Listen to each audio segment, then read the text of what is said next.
So I think it's not necessarily about the how you query data. It's more about what you do with it. And I think what we do with our team is like making sure that we use data whenever, or at least like as much as possible when taking decisions.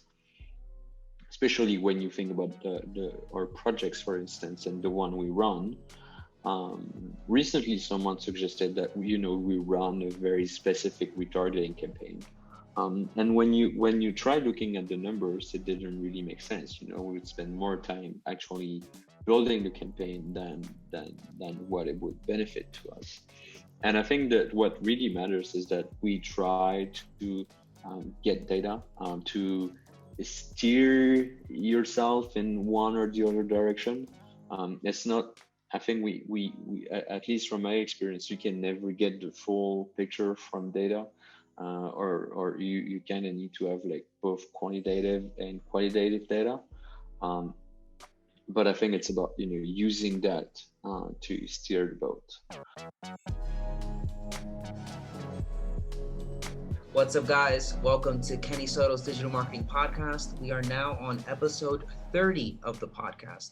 And as always, I'd like to thank the audience for taking their time to listen to another episode and another interview. And I want to just put a caveat out there. Yeah, I am in Johannesburg, South Africa, experiencing a cyclone at the current moment. So if you hear rain in the background, I'll mute myself whenever there's thunder, and I'll do my best to just compensate with that. But putting that aside, today I have a very, very special guest. His name is Pierre. Pierre, how do you say your last name? Lechelle. It's a French name. So my guest today is Pierre Lechelle. He is been focusing on growing B2B service as a software as a service companies for the past 10 years with growth and account-based marketing. He's passionate about sales and marketing alignment, and he recently launched a newsletter on the subject called align.substack.com. Welcome, Pierre. Thanks for having me. Now, Pierre, before we started recording, I gave you a rundown of who we're basically talking to, which are entry-level digital marketers or digital marketers who have like 3 to 4 years of experience. And I always like to start these interviews off by asking the guest why they got into digital marketing. But I'm going to ask you a different question because I read your bio and I like it a lot. You started doing website design when you were younger. And I want you to start by basically telling the audience why you started doing website design specifically. It's kind of a funny story. So when I was about 10 years old, I learned how to program computers. So I used to program in like HTML, PHP, and all the let's call them basic web development languages. And when I was 15, I was hanging out on a lot of like online forums, and I got to meet like people, and like in the end they were kind of entrepreneurs that were looking for help on like how to like building their websites. And so at age 15 I realized that I could make $300 building a website, and I was kind of amazed by it. So I asked my mom to create an entrepreneur, like a company in France, so that I could start invoicing and charging clients. And so that's what we did. So I initially got into the building websites more than designing them at that age, so that I could make a little money for myself on the side. And it kind of grew because like I at first I was of course selling websites that were very cheap, and then started selling more and more. And this is how I got into business, B2B marketing, all that stuff. Now, you started off that way. When do you have like a specific memory of when you made the shift from doing website design to what you're doing now? Yeah, actually, so I was 15 at the time when I was building these websites out of my room. When I was about 18, I moved to a business school, and at the time I was looking. I wanted to like build a bit of a bigger business, and so I programmed myself an accounting solution, and so the accounting solution was supposed to help me invoice my clients and making quotes for them, which it did. But so I learned during that time that I was really good at like marketing the software, but pretty terrible at like I'm not going to say creating the software, but like, understanding the needs of the buyers, like more of the product side. And so I kind of knew after 3 years, I had one client that was paying me 30 euros of monthly recurring revenue. So it was not an impressive story. But I knew how to like get people on the website, how to talk to them, how to get them through my free trial. I just didn't know how to like build something that would answer their needs. And so at the time I was like, okay, so that's funny. I know how to like market a software. I don't know how to build one. So it seemed like marketing was the easy answer. And so this is how I got early on the marketing side. And then after that, um, I was in a small incubator. It's a pretty tiny city in France called Grenoble, next to the Alps. And that incubator, I knew a lot of people that were asking me for advice as to like how can I increase my traffic, how can I earn more money with my startup, and like how can I grow it. And they were all pretty much B2B SaaS companies. And so I've started giving them free advice, as a side thing I would do for my friends. And after a while, one of them is asking me, is like, why are I think we should pay you for your advice. I think they were very valuable to us. And so this is how I got out of school and into like more of a consulting position right out of school. And it was only B2B SaaS. So I kind of knew at that time that I wanted to do B2B SaaS marketing. Now, I've seen also in your bio that you have a list of core skills, and I'm going to list them out. So, your core skills include growth marketing slash growth hacking, paid acquisition, and analytics and business intelligence, and conversion rate optimization. Now, I want to hone in on the one skill that you think is the most difficult to learn. Which one of those would you think is the hardest one to learn, and why? I think it's like all of these skills were learned by like doing the work, and actually like practicing and like trying to learn like what's going on from an analytics perspective. I think from my marketing toolbox, um, I'm going to speak about two skills. The first one from a hard skills point of view is I think the strategy aspect, as to like going to the next step. Going from oh, we're going to use this channel as like pay-per-click advertising, and go from that to the strategy, which is, your boss tells you, hey Pierre, I need to like create 5 millions in pipeline this year. How are you going to make that happen? And I think the fact of like building that strategy melts a lot of the skills that you mentioned, from analytics, paid advertising, and all that stuff. But it's also about understanding the bigger picture as to like how can you like really grow a business. And I think that's one of the most valuable skills that I've learned. The other one, and I'm going to speak about soft skills this time, because I think like we sometimes tend to overlook soft skills as like not necessarily part of like the marketing toolbox. I want to say that like soft skills are, in my opinion, the most important skills.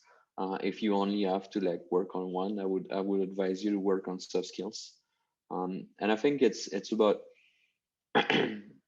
communication, and probably a bit of a teamwork kind of thing. Is like how can you communicate efficiently within a team or to your internal partners.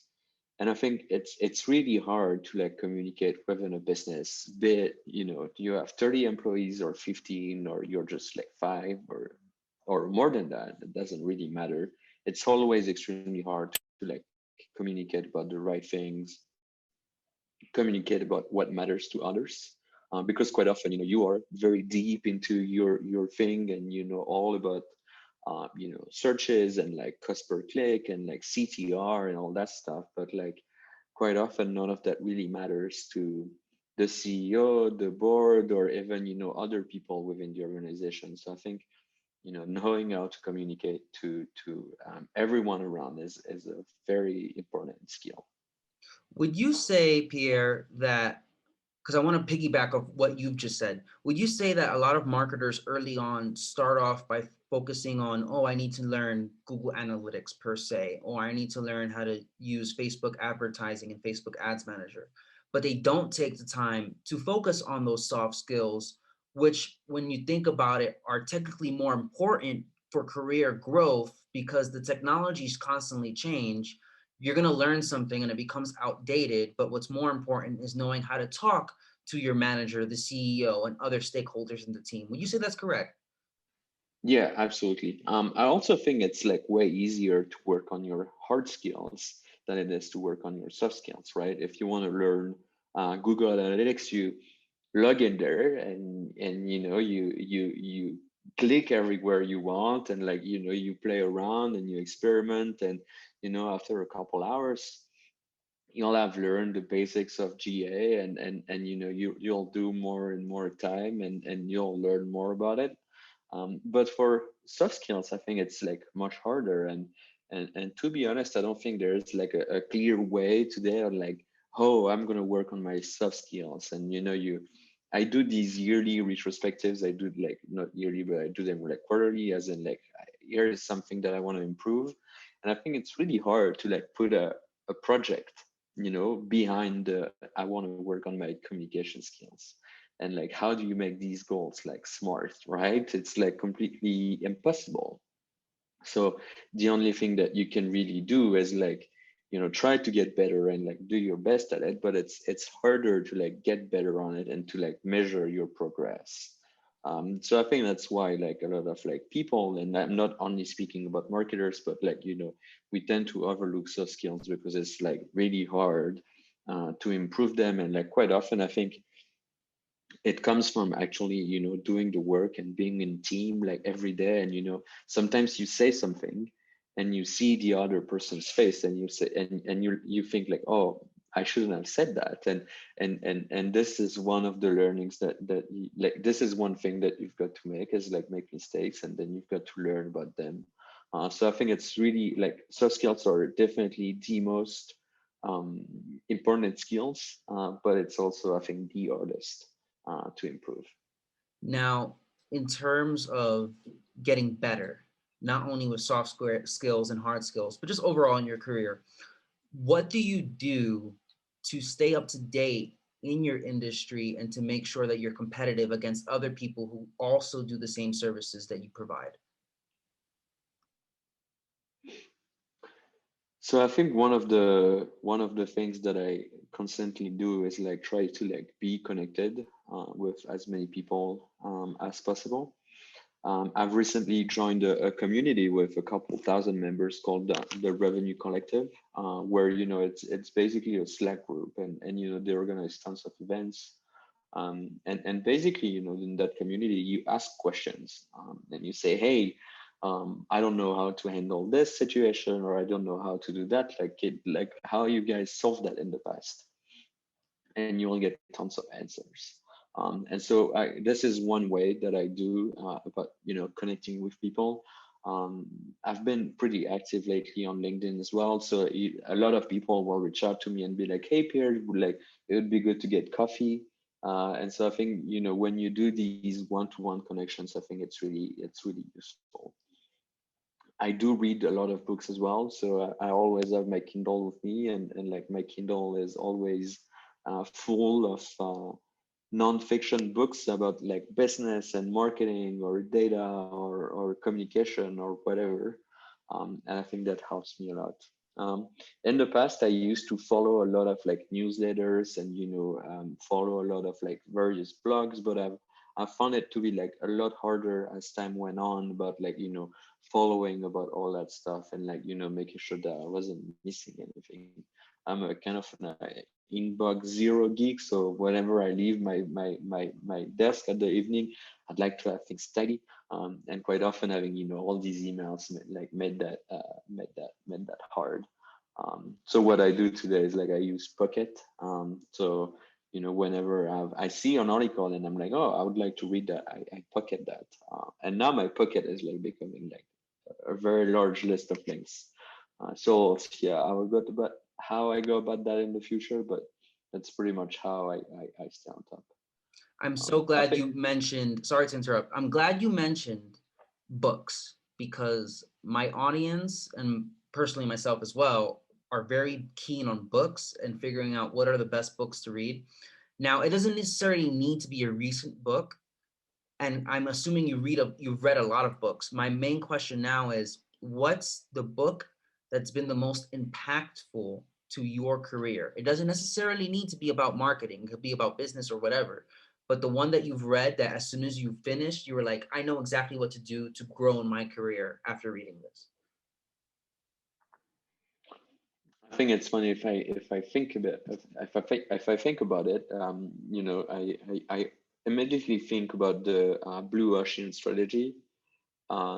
It's a kind of a funny one to say because it's one of the most that had the most impact on my work, but it's also one that was really helpful at the time when I was reading it. So I think like you always have to link the books that you read to like what you're doing today.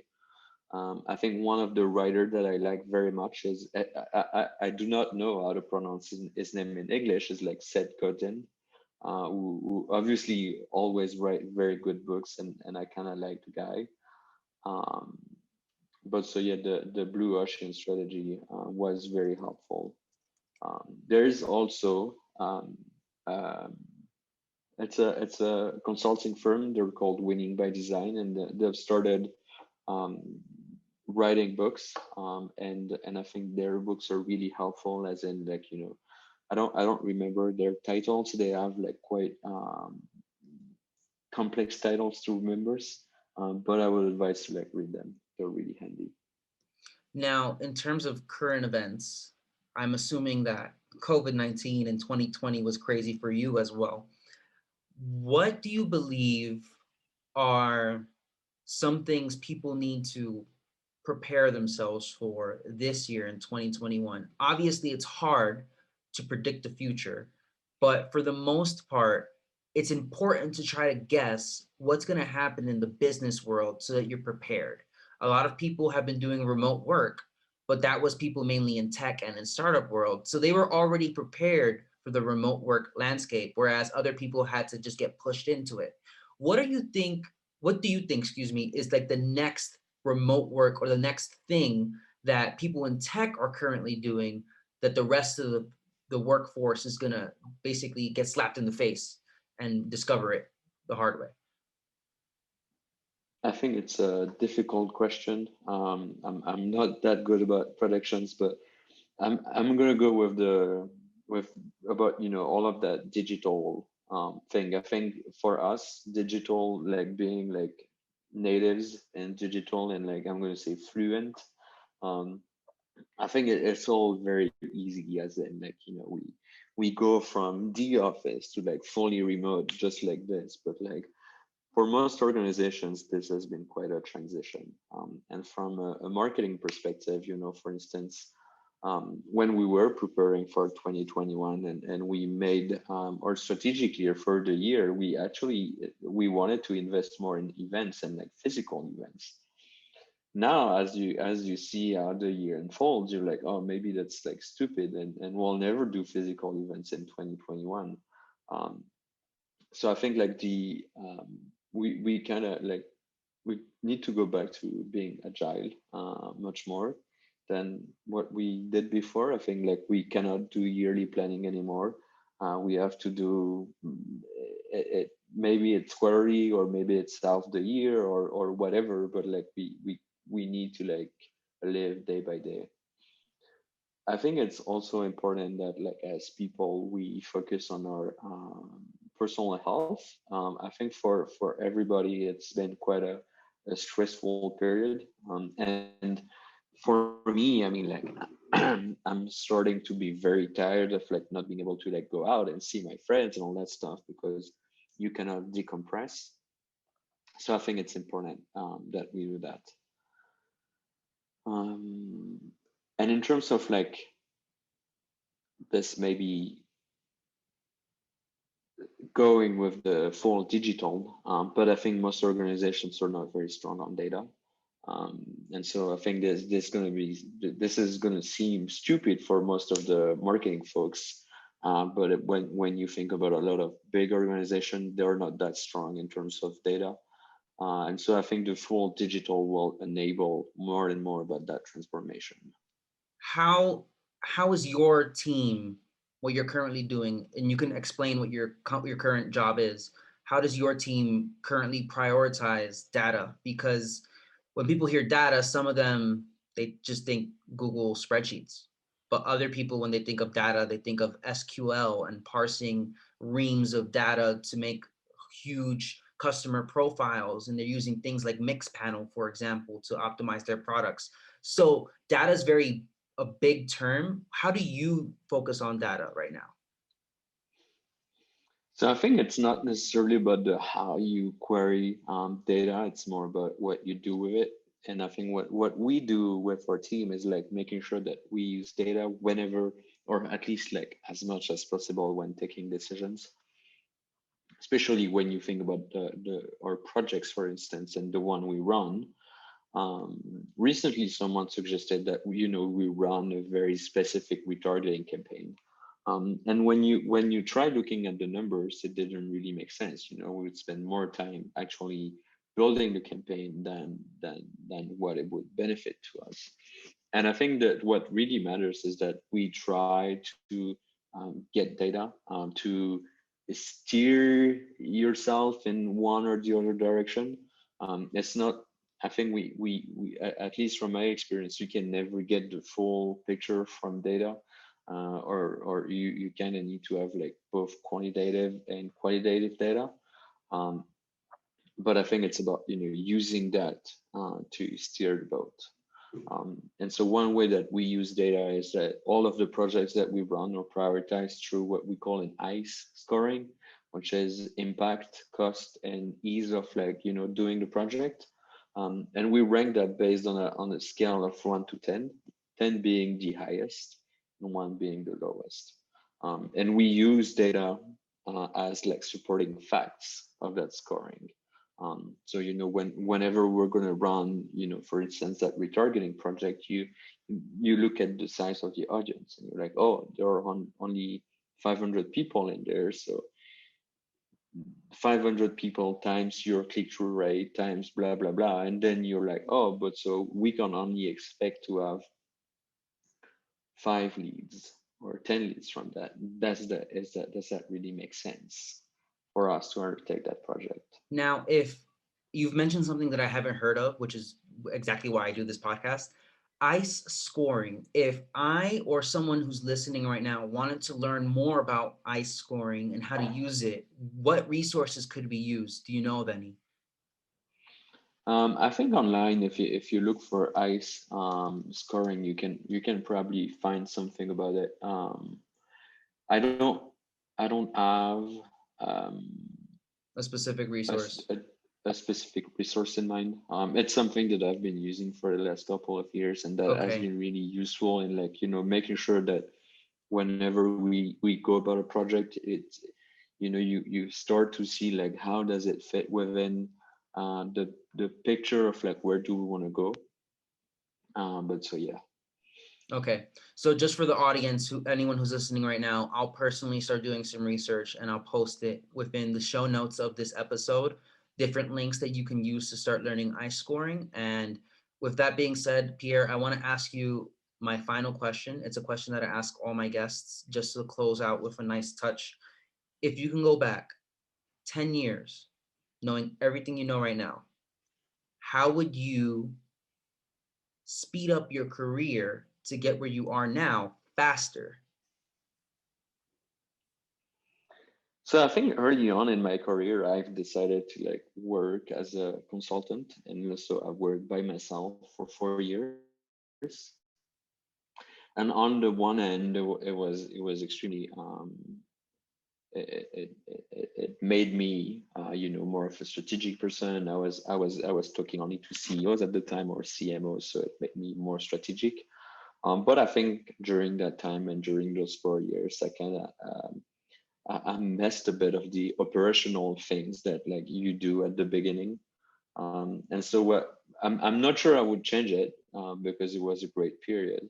But I think in the end, it's something that you've mentioned also in the introduction. It's about, doing the work and making sure that like, you are driving the results.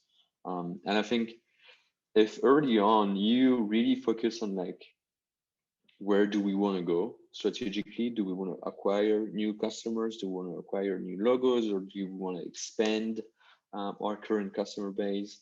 And really focus on that, and then experiment as much as you can and like try as many things as you can. To But in the end, it's all about doing the work. And something that like someone with 10 years of experience will do is like they have like accumulated experience about things that has worked in the past or didn't work, or you did a project in a certain direction and you said something that was hurtful to a team member, and it's all that knowledge that's like really useful. But as long as you're really focused on like the right priorities, I think you are learning a lot. For me, I was also very curious early on in my career, so I think I would definitely advise people to do that. I also really enjoy B2B SaaS, so I kind of focused on that very early on, um, and it's good because like I know like a lot of people within the industry, and I know between us we talk about companies and like strategies, and I think that helps. I don't know if I would focus so early within my career. I think it's also good to see like what B2C has to offer, what B2B has to offer. But so yeah, I think that's the main couple of advice. And just to make sure that I was paying attention completely, I would say the main things I learned from our conversation is one, don't just focus on the hard skills. Soft skills are important. Two, making sure that as you're learning, trying to keep a generalist approach so that way you find what you're looking for, don't specialize right away, play around, and eventually you'll fall into the right groove. And then the third part is, and I definitely want to repeat this so that I can keep it in mind as well. As a team, don't you can plan for an annual strategy, but know that there might be some changes, maybe something as drastic as COVID, but maybe not as drastic, but you still need to keep that in mind, where it's more feasible to do a quarterly plan now as opposed to a 1 year plan, just because things are changing so much. Would you agree with that? Yeah, and I think the last thing, and it goes with the soft skills, is uh, learn to like really listen to whoever is your internal client. Quite often you've got your internal client is your sales team in B2B, and quite often like as marketers we've got our own point of view, and I think it's really important to like be able to like listen and like make sure that your the alignment with this team is like top notch. um, so yeah, that's, I think the listening and like building empathy is where I was really weak at the beginning of my career, and so I think I'm getting better and better every day. So I think this is definitely where you know I would advise people to like really focus in terms of like how can they get better at this. Even with 10 years of experience, even you're still learning. With that being said, Pierre, if anyone wanted to connect with you online, where could they find you? Yeah, they can find me on LinkedIn. I answer every messages, so if you've got questions, or feel free to reach out to me. Perfect. And everyone, you just listened to episode 30 of Kenny Soto's Digital Marketing Podcast. As always, thank you, Pierre, for your time. And thank you to the audience for listening to another episode. Bye. Thanks, Kenny.